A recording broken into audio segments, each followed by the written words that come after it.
Welcome back to the deep dive. Yeah. I got a stack of papers here on the desk today that honestly might be the strangest thing we've covered so far. Yeah, it's definitely a bit of a weird one. And I say that knowing full well we've talked about, quantum computing and microbiome hacking and all that. But this is different. It's definitely a departure from our usual tech or business strategy deep dives, but the insights here regarding psychology, performance, and, well, believe it or not, health are surprisingly relevant. Yeah, surprisingly relevant is putting it mildly. Yeah. Because we are digging into a transcript from 1966. Right. No smartphones, no internet, just a husband, a wife, a typewriter, and a disembodied personality named Seth. Exactly. A disembodied personality named Seth. We were looking at session 283 of the early sessions, book 7 of the Seth material. A classic session, really. And for those keeping track of the timeline at home, the date of record here is September 5th, 1966. And the reason I wanted to cover this specific session, aside from the fact that it involves this incredibly chilling ESP experiment that we're absolutely going to get to later, is that it tackles a problem I think every single person listening right now deals with. Which is? The physical cost of worrying. Right. And I don't mean stress in the way your doctor talks about cortisol or adrenaline. I mean the idea that your specific thoughts, your worries about your mortgage or that weird look your boss gave you, or whether you're quote-unquote enough, are actual mechanical wrenches that you are throwing into the gears of your own body. Seth actually calls it tying knots. Tying knots, right. So our mission today is to unpack that. We're going to look at the mechanics of the inner and outer self. We're going to see why brooding is physically dangerous. Very dangerous. And then, and this is the part that actually freaked me out a little bit, we're going to look at an experiment from the end of the session that suggests this inner self knows things that are physically impossible for it to know. Ah, yes, the Mother Goose experiment. The Mother Goose experiment. But before we get to the spooky stuff, we have to eat our vegetables. We have to understand the philosophy first. Let's do a quick housekeeping note before we jump into that, though. Yeah. Just to declare up front, this podcast will be distributed free of charge on all major platforms for educational purposes. We are exploring this map together, but, we aren't doctors. Right. We aren't telling you to stop seeing one. We're the tour guides. The library's over there. Speaking of the library, credit where it's due. This deep dive is based on the early sessions published by the New Awareness Network, and we highly encourage you, the audience, to study the Seth material books yourself. You can visit the New Awareness Network website and web store at sethcenter.com/the early sessions. Seriously, go to the source. It's fascinating. Right. So let's open the file. September 5th, 1966. Seth starts this session with a statement that sounds almost like a Zen koan. He says, quote, "You cannot escape action." You cannot escape action. Okay, help me out here. Because when I hear the word action, I think of, movement. I think of running, working, typing emails. Is that what he means? Because if I'm just sitting on the couch, am I escaping action? Not exactly. See, we tend to think of action as something we do. Like, I am a person, a noun, and I choose to run, which is a verb. Right. Seth is flipping that entirely. He's arguing that action with a capital A is the fundamental stuff of the universe. You aren't a person who acts, you are action. Existence itself is movement, change, and consciousness. So I'm a verb, not a noun. That's a great way to put it. You are a verb. But here is where the trouble starts. To navigate this physical world, to pay taxes, to drive a car, to not bump into walls, we need a focus point. We need a manager. That is the ego. The outer ego. Correct, the outer ego. And Seth says the ego's job is to, quote, direct action along its own lines. It's trying to carve out a little stable path in this massive, chaotic universe of action. It's kind of like the director on a movie set just screaming through the megaphone. Like, stand there, say this, don't look at the camera. Yes, but imagine that director doesn't realize he's part of a massive studio system. He thinks he is the studio. Seth says the ego becomes jealous of its position. It wants to claim responsibility for everything. It thinks, I keep this body alive. I make the heart beat. I digest the food. But the ego doesn't do any of that. I mean, if I had to consciously tell my liver how to filter toxins or tell my cells how to divide, I'd be dead in 10 minutes. I can barely remember to water my plants. Precisely, and that is the core conflict. The ego thinks it's the CEO, but it's actually just the front desk manager. It deals with the public. But when the front desk manager tries to go down to the boiler room and start turning valves because it's worried the building is too cold, well, It breaks the machine. And that's the tying knots part. That's the knot. Seth says, and I'll quote this because it's vital, the ego attempts to so order events as to direct action along its own lines. But there are endless levels of action the ego simply can't perceive. The ego is blind to the vast majority of what is actually happening just to keep you alive and functioning. So the ego is necessary. Seth admits that, right? Yeah. We need it to survive here. But the problem is it oversteps. Exactly. It oversteps out of fear. It fears that if it lets go of control, the self will just dissolve. But then Seth introduces this concept of the new consciousness. The merger. Yes.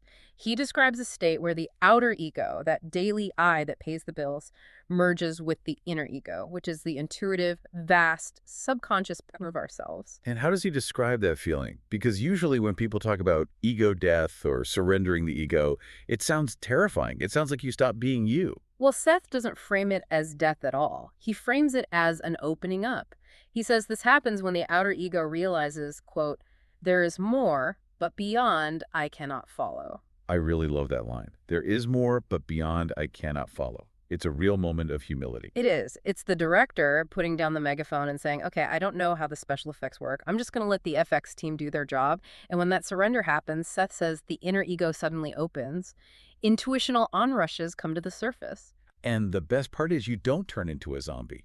You can still do your taxes. Right. He explicitly says the ego is still performing its ordinary duties, but it's no longer fearful. It doesn't fight the inner senses. It realizes it's part of a whole self. And the result of this merger isn't just, peace of mind. Seth is very specific here. He says it, quote, automatically brings with it a state of excellent, buoyant physical health. Buoyant physical health. That's a great phrase. Like your health is floating, unsinkable. It implies a lightness. A resilience. If you stop holding the beach ball underwater, which is the ego trying to control everything, it naturally pops back up to the surface. So if we use my movie set analogy again, the outer ego is the middle manager who's usually screaming at everyone because he's terrified the movie's going to flop, he's stressed, he's micromanaging, he's firing people, and the whole set is just toxic. And the production is suffering. Things are physically breaking down. Right. But in this new consciousness, the director realizes, wait a minute. The cinematographer knows way more about lighting than I do. The sound guy knows sound. I'm just going to facilitate. And suddenly, the set runs smoothly. The health of the movie production skyrockets. Precisely. The energy that was being wasted on control and fear is now being used for actual creation. Which brings us to the flip side. If merging equals health, what equals sickness? Because Seth drops a bit of a bomb here regarding where illness actually comes from. He really does. In psychology, especially in the 60s, but even now, we often blame the dark subconscious. We think there are these repressed monsters in the basement of our minds that are secretly sabotaging us. Oh yeah, like my subconscious wants me to fail. My inner child is throwing a tantrum. Right. But Seth says, contrary to usual opinion, periods of poor health are often the result of egotistic rather than subconscious manipulations. It's not the basement. It's the front office. It is the front office. It's the conscious, worrying mind. He says we become over-concerned with egotistical situations. We, and I quote, tie yourself in knots, so to speak. Tie yourself in knots. I feel that physically. When you're worrying about something, maybe it's a weird noise your car is making or a weird look your boss gave you, and your stomach literally feels like a pretzel. That is the sensation of the ego constricting the flow of energy. Seth says we think so rigidly of concerns that are primarily insignificant to the whole self. We make a fetish of them. We make a fetish of our worries. That is such a burn. It really is. It implies we are almost worshiping these small problems. We give them so much attention, so much energy, that we literally cut ourselves off from the inner self. I want to dig into that mechanism. How does worrying physically make you sick? Is it just stress hormones? Seth goes deeper than hormones. He talks about energy flow. Imagine the inner self as a fire hose of vitality. It's constantly pushing life force into you. When the ego starts obsessing over a detail like, does she like me? Will I get the promotion? It's like stepping on that hose. So the water builds up or just stops flowing entirely. Exactly. The knots block the distribution of energy. And when the energy can't get to the organs get weak. And then you catch a cold. So the cold isn't caused by the germ. The germ is just the opportunist that showed up when the security system was down. Correct. The security system was down because the security guard, the ego, was too busy staring at a jagged fingernail to watch the door. And he gets very specific here with Jane Roberts, or Rupert, as Seth calls her. He addresses her situation directly. Apparently, Jane was worrying a lot about the financial success of her book. Which is relatable. She's a writer. She wants the book to sell. She needs to eat. Of course. And Seth acknowledges that. He says, quote, "The financial success of his book is extremely important to you both, incidentally, on a conscious egotistical level. He doesn't say money is bad. He says it has its place. But But he says these moves are not basically important to the personality as a whole. When Jane allows herself to brood over whether the book will sell, she is identifying too closely with the ego alone. She loses inner direction." And this is where we have to distinguish between planning and brooding. Yes, please, because I can hear the listener saying, so I should just not care about my bills. No, no. Planning is an action. You look at the bill, you schedule the payment, you move on. That is action. Brooding is static. Brooding is sitting in the chair, replaying the fear over and over again without taking any action. It's the loop. It's the loop. Seth calls it inner broodings. He says they do no good and drain away energy. So the prescription he gives her isn't take a pill or go to the doctor. It's actually shocking. He basically tells her to get back to work. In a way, yes. He says creativity is a must. For Jane specifically, her identity is so strongly connected to her creativity that without it, she doesn't feel secure. The brooding is draining energy, but creativity generates energy. It's like a dynamo. If she stops the wheel to worry, the lights go out. If she keeps the wheel spinning by writing poetry or channeling, the lights come back on. That is the mechanism. He says if she stops brooding and starts creating, the health issues resolve themselves. The system automatically adjusts. I love that phrase too. The system automatically adjusts. It implies that health is our natural state. We don't have to fight for it. We just have to stop interfering with it. You have to stop tying the knots. Now, speaking of natural states, Seth mentioned something really interesting about the time of year. He says Jane is simply lucky because of the season. Yes. The autumn effect. As an October baby, I felt this in my soul. Seth notes that Jane responds naturally to the autumn. The cooling weather, the change in light, her system loves it. He says the system will automatically adjust itself because a high cycle is approaching. It speaks to the idea that we aren't isolated machines. We are biological organisms connected to the planet. We are part of the environment. Our inner cycles often mirror outer cycles. But Seth warns that even with the autumn boost, she needs to watch out. He gives her a very specific checklist of symptoms to watch for. The warning signs. Right.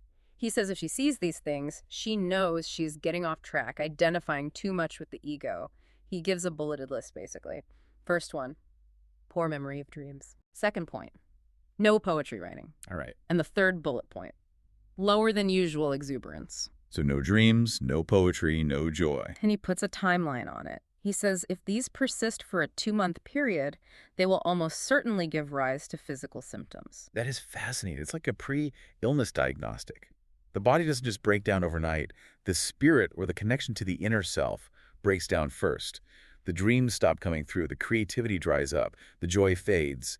And then 2 months later, you get the flu. Or worse. It suggests that physical illness is the final stage of a much longer process of energetic misalignment. So if I'm listening to this and I haven't remembered a dream in 6 weeks and I feel generally blah, Seth is saying, hey, the check engine light is on. Exactly. And the cure isn't treating the symptoms. Seth literally says readjustment does not lie with soaking her foot. Right. Treating the foot is treating the effect. The cause is the lack of poetry. Take 2 poems and call me in the morning. Essentially. He advises a return to a definite poetry schedule and renewing dream suggestions. He says for Jane, poetry wasn't a hobby. It was a biological necessity to release constructive energy. It's amazing to think of art as a biological necessity, like vitamin C. If you don't get enough art, you get scurvy of the soul. Scurvy of the soul, that's it. And it applies to everyone, not just poets. Whatever your creative outlet is, coding, gardening, cooking, if you block it to worry about bills, you're cutting off your own life support. Speaking of bills, Suck actually drops a little financial prediction here, too. He's trying to get them to stop worrying, so he throws them a bone. He does. He predicts a financial boon. He says money is coming. But he's weirdly cryptic about the numbers. He says the number 3 is connected. 3 days, 30 days, or 3 months. Or the amount might begin with a 3. It's very classic psychic vague booking, isn't it? Like, I see the number 3. It can seem that way, but he is emphatic that a decision has been made and the money is real. The point he's making, though, isn't really about the money. He's telling them, look, the universe has this handled. You are brooding over something that is already solved. Stop wasting your energy. There's a decision of some kind to be made. It is made. Boom. Done. Move on. Exactly. All right, so we've established the philosophy. The ego ties knots, brooding makes you sick, and writing poetry is the cure. That's the theory. But now we get to the part where the rubber meets the road, or where the mind meets the sealed envelope. Segment 4, the envelope experiment. I love these experiments, because up until now, you listening might be thinking, okay, cool, trust my inner self. But is the inner self actually real, or is it just a metaphor for feeling good? That is the crucial question. Is the inner ego an entity with real capabilities, or just a psychological construct? And that is why I love the second half of this session, because they stop talking philosophy and they run a test. Walk us through the setup. How rigorous was this? It was fairly controlled. Robert Butts Jane's husband would take an object. Jane has no idea what it is, and he would seal it inside a double envelope, not just one, but two, to prevent any visual cues. So Jane is sitting there in a trance, holding this sealed packet against her forehead. She can't see through it. Correct. And in this session, the object was a postcard. Specifically, a postcard sent by their downstairs neighbor, Barbara Ingold. Barbara had been on a trip to Virginia. And the picture on the postcard. It was of storybook land in Virginia, specifically a statue of Mother Goose. Okay.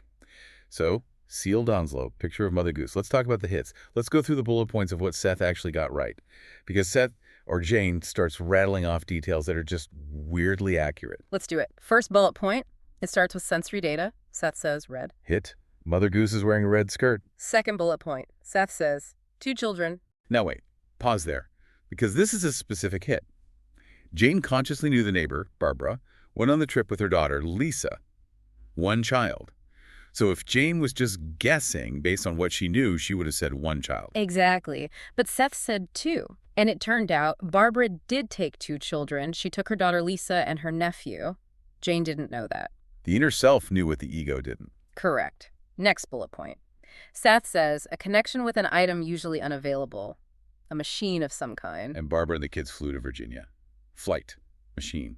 Another hit. Next point on the list, Seth says a garden. Small circles. Flowers. The statue is surrounded by petunias. And Mother Goose has these circular decorations on her hat. But here's the one that really got me. This is the detail that makes you stop and stare at the wall for a minute. Yeah. Seth says vases. Vases. Plural. And not just vases, he connects it to the experience. Now, looking at the postcard, are there vases? No. I'm looking at the record right now. There's Mother Goose. There are flowers. No vases. So initially, Robert marks this as a miss on his list. Or a confusion. But then they talk to Barbara. They ask about the trip. And Barbara reveals that at Storybookland, the place on the card, she took the kids to see the Alibaba and the 40 Thieves display. Alibaba. The guy with the giant jars. Exactly. Barbara had taken a photo of her nephew, the second child Jane didn't know about, standing inside a giant Alibaba jar. A giant vase. Whoa. Think about the layers there. The vase wasn't on the card. The vase was in the memory of the trip associated with the card. Seth wasn't reading the ink on the paper. He was reading the experience attached to the object. That is wild. It's like the object is a link to the memory of the person who held it. Precisely. It validates the concept that objects have a psychic history or charge. So Seth is scanning the emotional resonance of the card. He sees the 2 children, which is a fact. He sees the red, a fact. And he sees the vases, a memory associated with the location. It suggests that the inner ego doesn't see pixels. It sees meaning. Meaning. Yes. And that brings us to the misses on our list. Because there was a confusing element. Seth mentions a wine house or a liquor connection. Right. He talks about a man and an argument. Now, there's no liquor store in Storybook Land, I assume. Mother Goose isn't hitting the bottle. One would hope not. But it turns out Barbara, the neighbor who sent the card, had a fight with her boyfriend. They were at a local pub, a wine house, if you will, and they had an argument. The emotion from that event was so strong that it bled into the reading of the object. So Seth is picking up the strongest signals. The postcard says Mother Goose, but the owner of the postcard is screaming boyfriend trouble at the pub. Exactly. And this is a crucial point about how ESP seems to work in these sessions. It's not like a fax machine where you get a perfect copy. It's associative. It's emotional. Strong emotions like the joy of the trip to Storybook Land or the anger at the pub shine brighter than the literal ink on the card. It's like the inner ego is scanning for intensity rather than just visual data. That's a very good way to put it. But let's zoom out for a second. This is the synthesis. We have the philosophy in the first half. Trust your inner self. It knows more than you. Stop worrying. And then we have the experiment in the second half. Look, the inner self can see inside a sealed envelope and knows your neighbor put her nephew in a giant vase.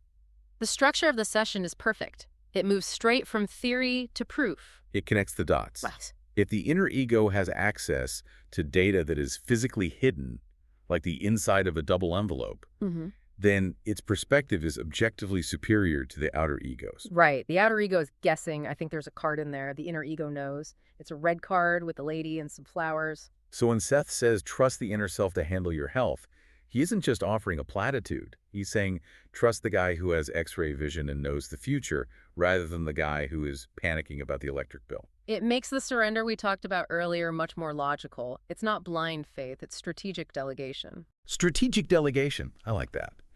You're delegating the heavy lifting of biological regulation to the part of you that is actually equipped to handle it. So, if I'm sitting here worrying about something insignificant, as Seth puts it, I am basically ignoring the supercomputer in my basement and trying to calculate the trajectory of a rocket using an abacus. And hurting your stomach in the process. And hurting your stomach. So, practically speaking, for you listening right now, what do we do with this? Because I can't just snap my fingers and have ESP. Well, based on Session 283, there are clear, actionable steps. First, identify the knots. Catch yourself when you are brooding. Notice when you are obsessing over something you can't control. Second, engage in creativity, and this is the non-negotiable part. It doesn't have to be poetry. No. It could be anything that generates that feeling of exuberance, but you have to do it. You have to generate that constructive energy to flush out the worry. Use the energy to build something, rather than using it to tie knots in your stomach. And third, trust the seasonal cycles. Trust that your system wants to be healthy. The system automatically adjusts. You know, it reminds me of that feeling when you finally finish a project you've been procrastinating on. You feel lighter, physically lighter. That's the release of the knot. The energy is flowing again. It's cool to think that creativity isn't just a luxury. We always treat it like that. Well, I'll paint when I have time. I'll write my novel when I retire. But Seth is saying, no, if you don't do this, you will get sick. It reframes art as preventative medicine. Which I am 100% on board with. I'm going to tell my boss I'm not slacking off. I'm taking my preventative medicine. I'm engaging in immune system maintenance via watercolor. Exactly. I'm untying my ego knots. Leave me alone. I'm sure that will go over well. But really, looking back at the Mother Goose experiment, the detail about the vases still gets me. The fact that he saw the nephew in the jar. It's the specificity of the unexpected. Jane could have guessed Mother Goose if she knew Barbara went to Storybook Land. But the nephew in the jar, that's the anomaly that breaks the skeptical worldview. And it proves that we are connected. We are connected to each other, to objects, to memories. We aren't these isolated little egos running around in bubbles. We are part of a massive interconnected web of action. And we can either fight that current and get sick, or we can merge with it, surf it, and stay healthy. Merge and surf. That's the bumper sticker for this episode. I'd buy that. Before we wrap up, I want to leave you with a thought. Seth drilled down on the idea that Jane's health issues were caused by rigid thinking about insignificant concerns. Yes. So here's the provocative question for you listening right now. What is the insignificant concern that you are currently worshiping? What is the little worry that you are petting and feeding every single day? The one that keeps you up at 3 a.m. Is it an email you sent? Is it a comment someone made? Is it the fear that you aren't enough? And is that worry worth the physical price you are paying for it? Is it worth the knot? Because according to Seth, that knot is blocking the very energy that would solve the problem if you just got out of the way. Untie the knot. Write the poem. Let the system adjust. I love it. As always, we have to give credit where credit is due. This deep dive was based on the Seth material, specifically the Early Sessions, Book 7. Published by the New Awareness Network. If you want to get your hands on these dusty, mind-blowing files yourself, and I highly recommend you do, because we only scratched the surface, you need to visit the source. Go to sethcenter.com/the early sessions. That's where the real treasure is. We are just the tour guides. The library is over there. And remember, this podcast is distributed free of charge on all major platforms for educational purposes. We're just exploring the map. So until next time, stop brooding. Yeah. Go make something. And if you see a giant vase, maybe don't climb in it. Or do. It might make for a great psychic postcard later. Indeed. Until next time, untie those knots and let the inner self drive for a bit. Goodbye, everyone. See ya.